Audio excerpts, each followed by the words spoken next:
안녕하세요. 오늘도 좋은 하루 되시기 바랍니다.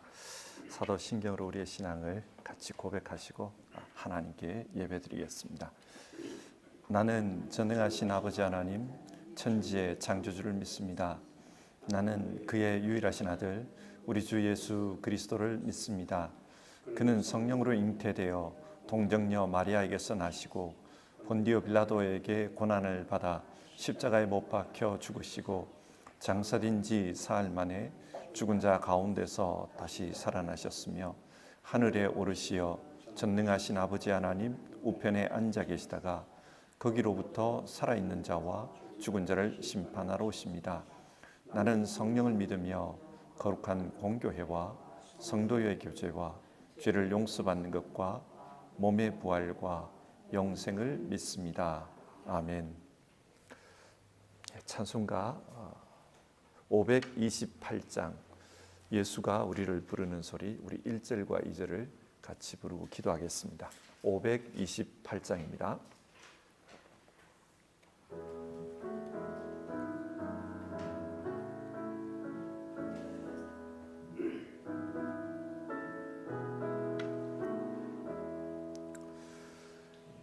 예수가 우리를 부르는 소리 금성 부드러워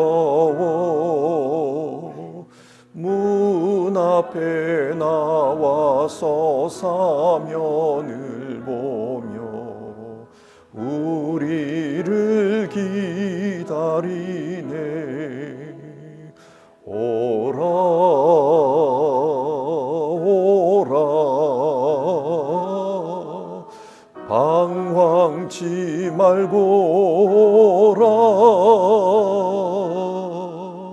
죄 있는 자들아 이리로라 주 예수 앞에 오라 간절히 오라고 부르실 때에 우리는 지체하려 주님의 은혜를 왜 아니 받고 못 들은 채 하려나. 오라 오라 방황치 말고 오라 죄 있는 자들아 이리로라 주 예수 앞에 오라. 아멘. 기도하겠습니다. 사랑이 많으신 하나님, 좋은 날씨를 주시고 좋은 환경을 주셔서 평안 가운데 살게 해주시니 감사를 드립니다. 오늘도 하나님께서 우리에게 베풀어 주시는 그런 은혜들을 생각하면서 하나님 앞에 찬송을 올려드립니다. 하나님 영광을 받아 주옵소서. 그리고 하나님, 우리 모두는 하나님의 사람으로서 하나님 사람답게 자신의 길을 묵묵히 잘 걸어갈 수 있기를 바랍니다. 그래서 우리 각자의 삶 속에 하나님께서 주신 뜻들이 있고 그 뜻을 행하면서 사명에 충성하는 그런 사람으로 살기 원하오니 주님 우리에게 주님의 뜻대로 살 수 있는 그런 믿음과 힘을 공급해 주시옵소서. 우리는 하나님께서 주시는 그런 은혜가 없으면은 이 땅에서의 삶을 믿음 안에서 살아가기가 어렵다는 것을 잘 압니다. 하나님 우리에게 믿음을 주시옵소서. 그리고 우리에게 은혜를 주시고 주님께서 베풀어 주시는 능력과 또 주님께서 주시는 그런 하루하루의 삶에 대한 복들을 주시옵소서. 하나님 앞에서 바르게 살고 옳게 살아서 하나님을 기쁘게 하고 또 이 세상에서 우리 자신들도 믿음 안에서 사는 그 삶 때문에 기쁨을 누리며 살기를 원합니다. 오늘 그런 하루 될 수 있도록 우리의 삶을 주님께서 경영하여 주시옵소서. 하나님, 예배하면서 하나님 말씀 앞에 섰사오니 하나님 이 말씀을 통해서 우리 각자로 하여금 깨닫게 하시고 성령님께서 우리 각자의 심령에 들려주시는 그런 메시지가 있게 하여 주시옵소서. 우리 주님, 귀하신 예수님의 이름으로 기도드립니다. 아멘.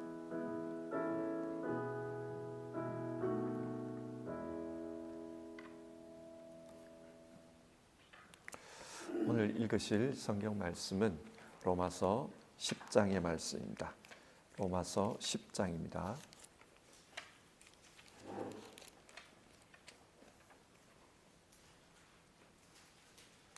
로마서 10장 1절부터 4절까지의 말씀을 교독해서 읽겠습니다. 10장 1절입니다.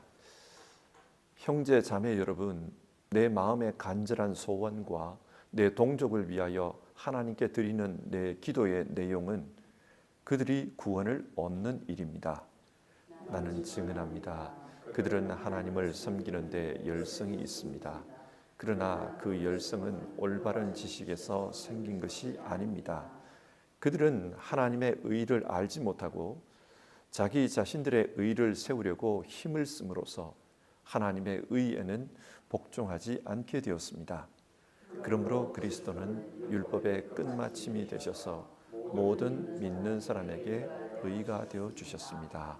아멘. 바울 사도는 로마서를 통해 이신칭의 구원론을 주장합니다. 하나님께서 이 세상을 구원하시는 방법은 예수 그리스도를 보내주신 것입니다. 예수님을 통해 모든 죄를 해결하셨습니다.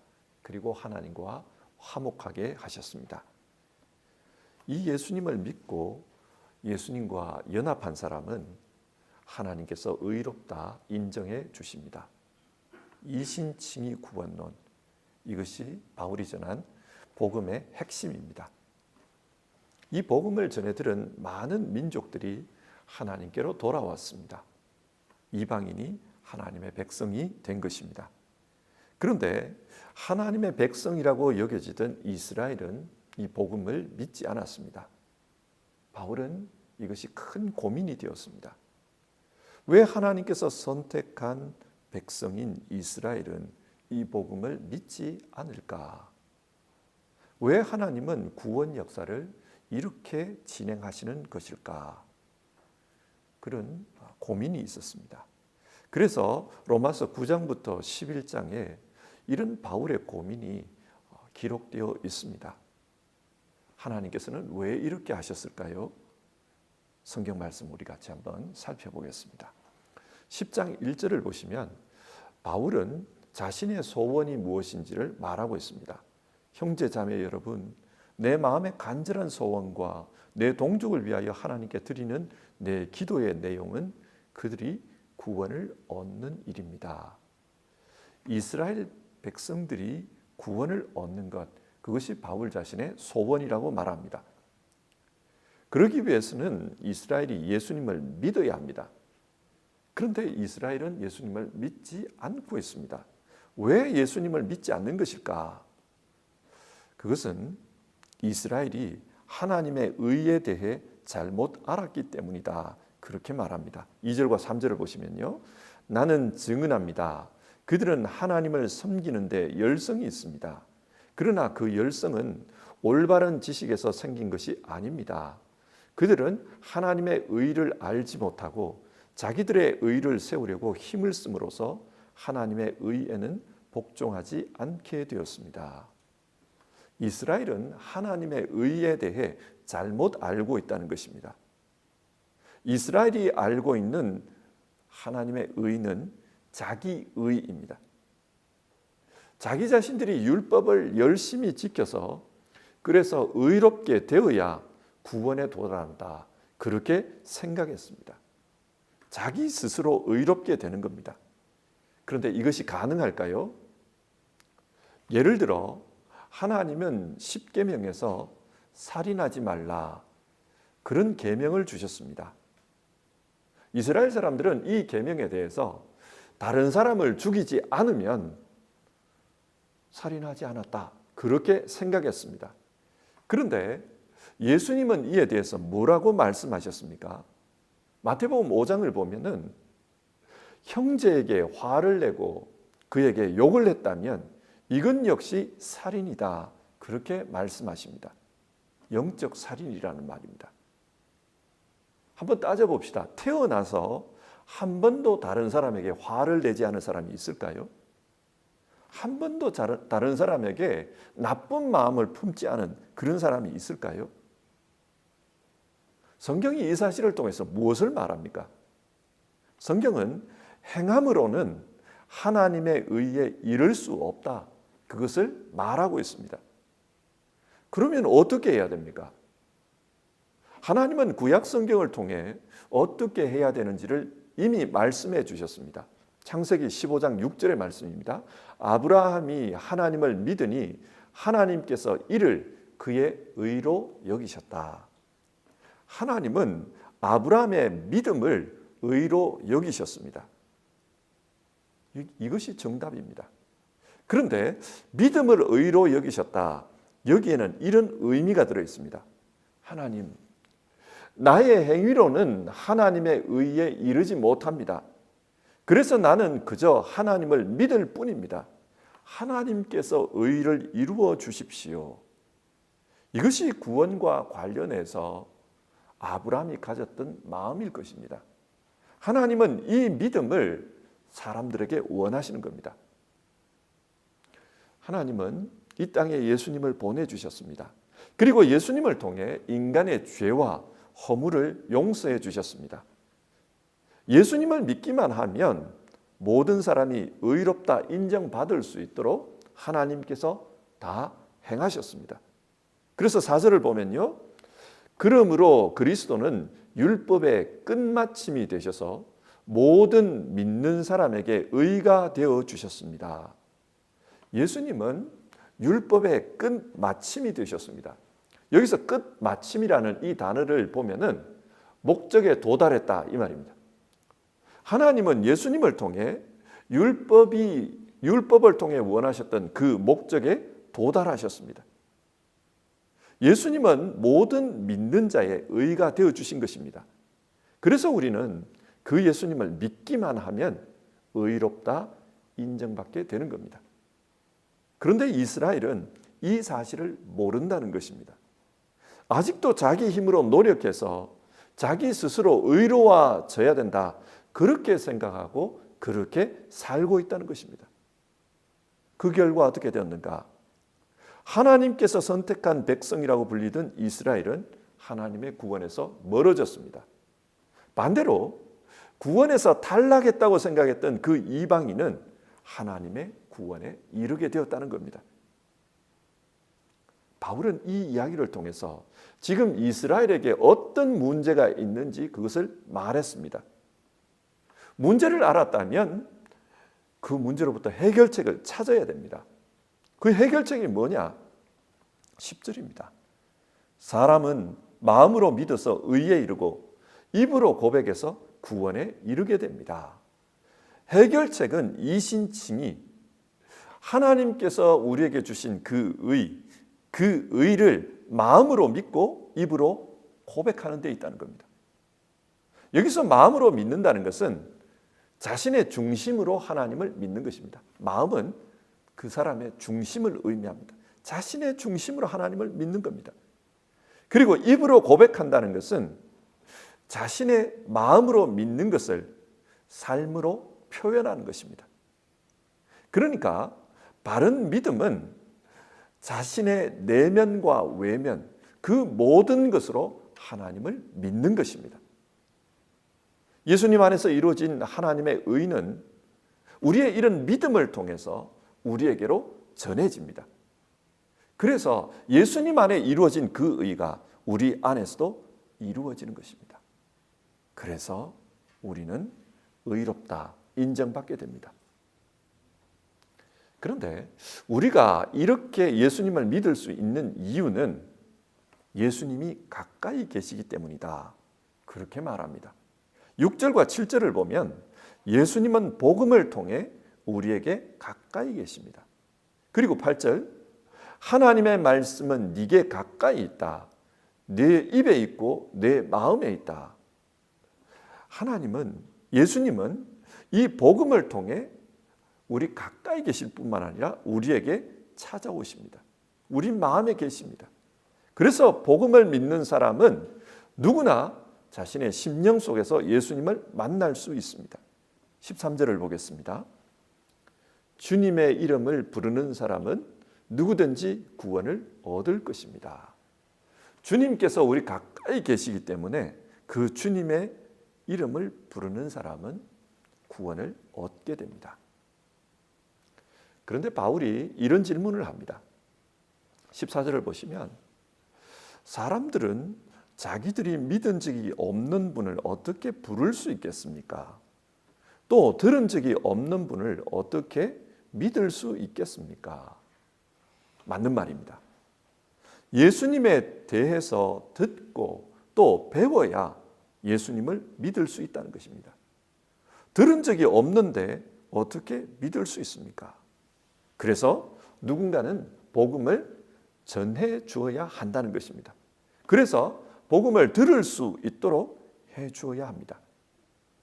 15절을 보시면 복음 전도의 중요성에 대해서 바울이 말합니다. 이사야서에 나오는 말씀인데요. 기쁜 소식을 전하는 이들의 발걸음이 얼마나 아름다우냐. 복음 전파에 있어서 전도자는 굉장히 중요하다는 것을 말합니다. 바울은 이 사실을 잘 알았습니다. 그래서 자기 스스로 평생 동안 복음 전도자로서의 삶을 살았습니다.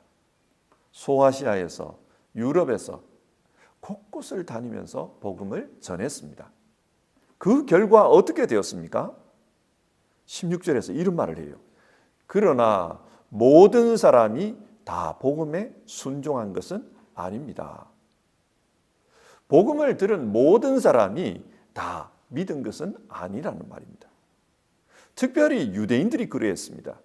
유대인들의 경우 복음에 대한 강한 거부감을 가진 사람들이 있었습니다. 왜 이런 일이 나타나는가? 하나님께서는 이미 이런 일이 있을 것이라고 이사야 예언자를 통해 말씀하셨다는 겁니다. 그래서 16절을 보시면 이사야서 53장 1절에 나오는 말을 인용하고 있습니다. 주님, 우리가 전하는 소식을 누가 믿었습니까? 복음을 전해도 복음을 믿지 않는 자들이 있을 것이다. 하나님이 미리 말씀해 주셨다는 거예요. 왜 믿지 않았을까요? 17절에 따르면 믿음은 들음에서 생깁니다. 유대인들이 복음을 듣지 못해서 안 믿은 것일까요? 바울은 아니라고 합니다. 이미 그들에게 바울 자신이 복음을 전했습니다. 그러면 몰라서 안 믿은 것인가? 그것도 아니라고 합니다. 그러면 왜 이들은 복음을 믿지 않는 것인가? 바울은 궁극적으로 그런 질문에 부딪히게 됩니다. 우리가 알기 어렵지만 하나님의 구원 계획이 있다는 겁니다.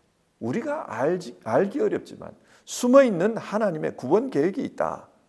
바울은 그렇게 말합니다. 19절 뒷부분을 보시면요. 나는 내 백성이 아닌 사람들로 너희의 질투심을 일으키고 미련한 백성들로 너희의 분노를 자아내겠다. 하나님은 복음을 통해서 자기 백성이 아닌 이방인들을 자기 백성으로 삼으시겠다고 말씀하셨습니다. 그렇게 이방인들을 하나님께서 자기 백성으로 삼으면 유대인들은 질투심이 생길 것입니다. 혹자는 분노할 것입니다. 어떻게 하나님께서 이방인들을 자기 백성으로 삼을 수 있는가? 마음에 질투가 일어나고 분노가 생길 것이다.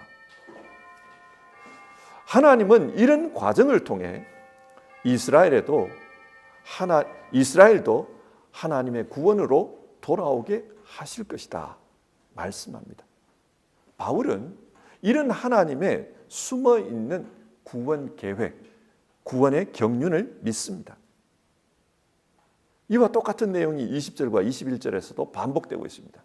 20절, 이사야서 65장의 말씀인데요. 나를 찾지 않는 사람들을 내가 만나주고 나를 구하지 않는 사람들에게 내가 나타났다. 하나님께서 이방인을 만나주셨다는 겁니다. 그리고 21절 복종하지 않고 거역하는 백성에게 나는 온종일 내 손을 내밀었다. 하나님께서 그 이방인들에게 온종일 손을 내밀었다는 겁니다. 그들을 구원하기 위해서 손을 내밀었습니다. 그래서 자기 백성으로 삼으셨다는 겁니다. 결국 하나님의 역사를 크게 보면 이스라엘이 복음을 거부함으로 말미암아 이방인들이 복음을 전해 듣게 되었습니다. 그리고 그 이방인의 수가 다 차면 이스라엘에게도 구원이 이루어질 것이다. 바울은 그런 기대감을 가지고 있습니다. 자, 이 내용을 한번 정리를 한번 해봅시다. 바울은 왜 하나님께서 선택한 이스라엘 백성이 복음을 믿지 않는가? 그에 대해서 이야기하고 있습니다. 혹자는 복음을 듣지 못해서 믿지 않는 것이 아닌가? 그렇게 생각했습니다. 그러나 아니라는 거예요. 그들은 복음을 들었습니다. 그러나 거부했습니다. 왜 거부했을까요? 구원에 대한 이해가 잘못되었기 때문이다. 그렇게 말합니다. 이스라엘은 자기 의로 구원에 이르려고 했습니다. 율법을 행하고 그래서 선하게 살면 구원에 이를 수 있다. 그런 생각을 가진다는 겁니다. 자기 스스로 착하게 살면 구원받을 수 있다. 그렇기 때문에 복음은 필요치 않다. 그렇게 생각했다는 거예요. 또 왜 이스라엘이 복음을 거부했는가? 이것은 하나님의 구원 계획과 연관이 있다고 말합니다. 만약에 이스라엘이 복음을 믿고 그 복음으로 살면은 어쩌면은 전도자들은 이방 세계로 복음을 전하려고 하지 않았을 겁니다. 이미 이스라엘 사람들이 복음을 잘 믿기 때문에 이방에게로 나가지 않았을 겁니다. 그런데 이스라엘이 그것을 거부하기 때문에 복음 전도자들은 이방으로 향했습니다. 하나님은 이스라엘의 이 불신앙을 이방을 구원하기 위한 기회로 삼으셨다. 바울은 그것을 말합니다.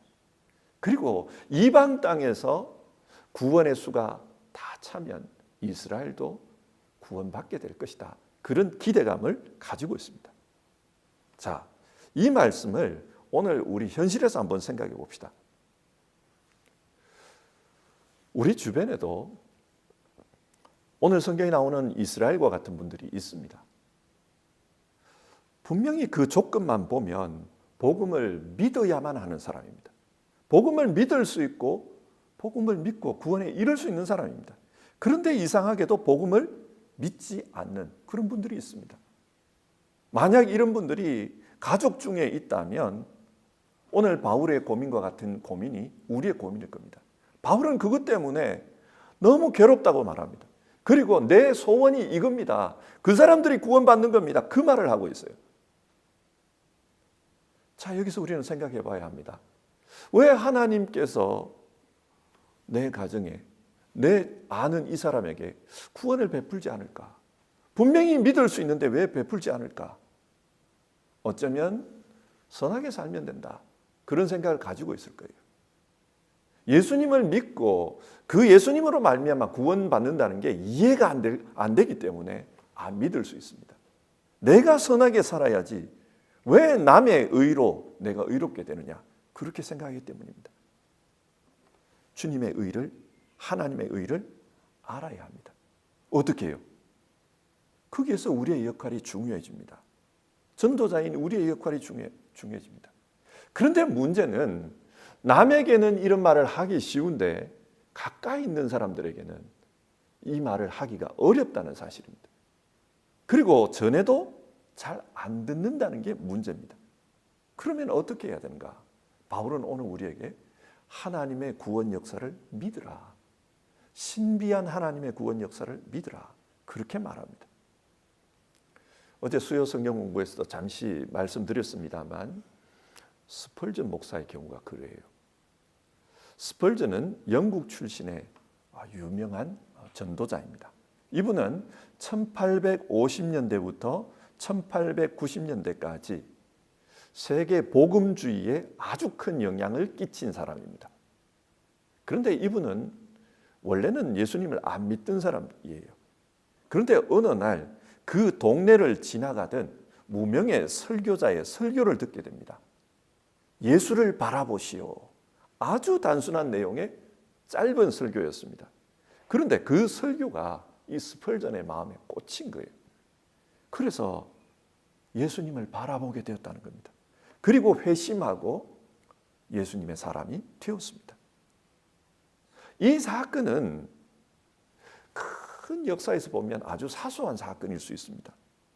설교를 듣고 복음을 믿었다. 아주 사소한 사건이에요. 그런데 그 사소한 사건 때문에 영국이 또 세계 교회가 큰 영향을 받았다는 사실입니다. 지금도 사람들은 스펄전에게 그 설교를 했던 사람이 누구인지를 모릅니다.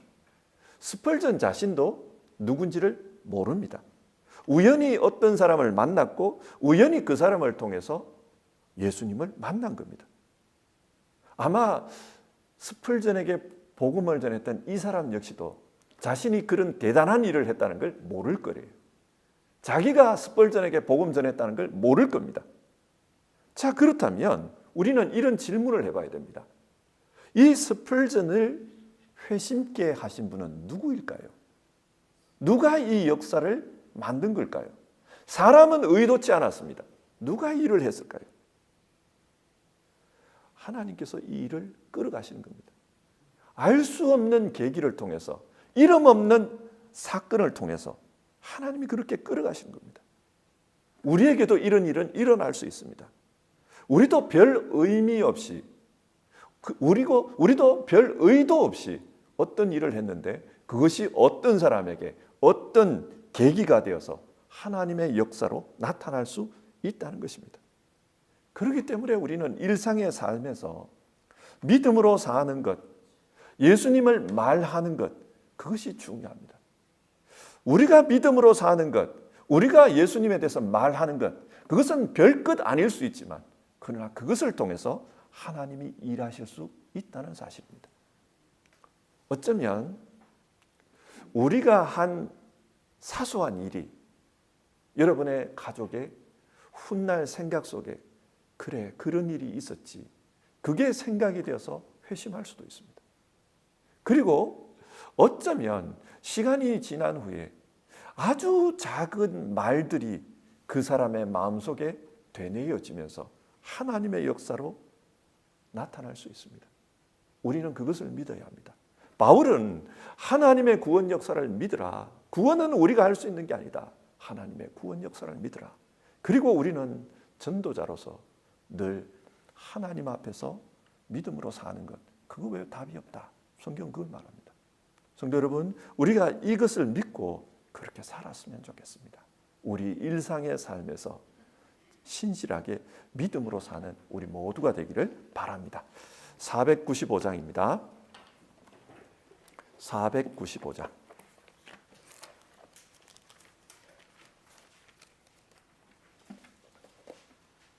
495장 1절 우리 같이 부르고요. 기도하겠습니다.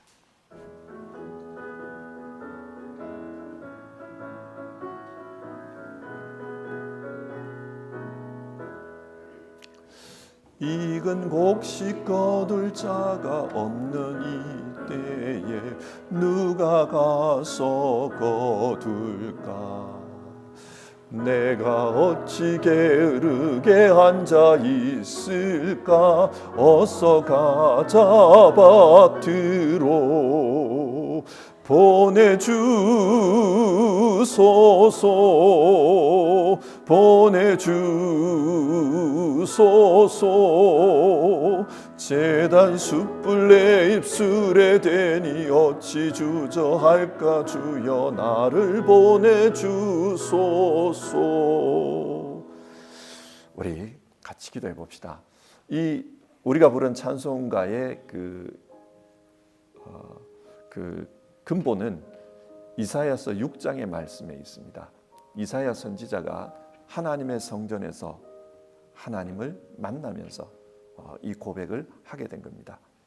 우리도 하나님을 만난 사람, 예수님 안에서 하나님을 만난 사람입니다. 그러면 우리도 주님 나를 보내주소서, 주님께서 필요로 하는 그곳에서 하나님의 의를 전할 수 있도록 도와주시옵소서. 내가 의도치 않을 때에 의도치 않는 방법으로 일하시는 하나님, 그런 하나님의 역사가 나를 통해서도 나타날 수 있도록 도와주시옵소서. 우리가 그렇게 기도했으면 좋겠고요. 또 혹시 여러분의 가족, 또 여러분이 아는 가까운 분들의 구원 문제를 두고 같이 우리 기도했으면 좋겠습니다. 주님, 우리가 어떻게 할 수 없는 이런 문제, 하나님의 역사 속에서 이루어지게 하여 주시옵소서. 하나님의 구원이 하나님의 방식으로 이루어지게 하옵소서. 우리 그렇게 같이 기도해 봅시다.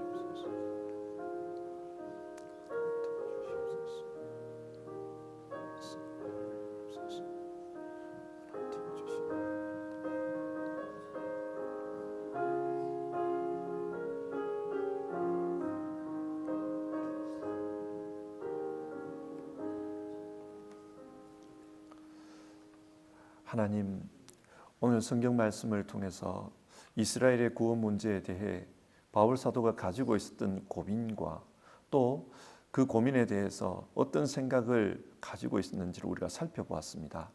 하나님께서는 이 말씀을 통해 오늘 우리에게도 말씀하시는 줄 압니다. 하나님, 우리의 가까운 사람들, 또 우리의 가족 중에 혹 이런 이스라엘과 같은 분들이 있다면 하나님의 선한 역사가 나타날 수 있게 도와주시옵소서. 하나님의 방식으로 하나님의 때에 하나님의 구원이 이루어지게 하여 주시옵소서. 그리고 하나님, 그 하나님의 구원 역사에 있어서 믿는 자, 우리가 전도자로서의 그런 역할들을 잘 감당하게 하옵소서. 이를 위해서 우리가 늘 말과 행실 속에 하나님 믿음을 담고 살아갈 수 있도록 도와주시옵소서. 우리가 생각하는 것도 또 말하는 것도 정말 믿음의 근거에서 우리가 살아갈 수 있기를 바랍니다. 그리고 하나님의 역사가 이루어지기를 바랍니다. 오늘도 하나님 앞에서 이 문제를 두고 기도하는 우리 성도님들의 그 마음과 또 기도를 주님께서 들어주시기를 바라고 하나님의 역사들이 각 가정마다 또 각 자리에서마다 일어나게 하여 주시옵소서. 하나님의 구원을 바랍니다. 우리 주님 예수님의 이름으로 기도드립니다. 아멘. 주기도문 하겠습니다. 하늘에 계신 우리 아버지, 아버지의 이름을 거룩하게 하시며 아버지의 나라가 오게 하시며 아버지의 뜻이 하늘에서와 같이 땅에서도 이루어지게 하소서. 오늘 우리에게 일용할 양식을 주시고 우리가 우리에게 잘못한 사람을 용서하여 준 것 같이 우리 죄를 용서하여 주시고 우리를 시험에 빠지지 않게 하소서. 나라와 권능과 영광이 영원히 아버지의 것입니다. 아멘.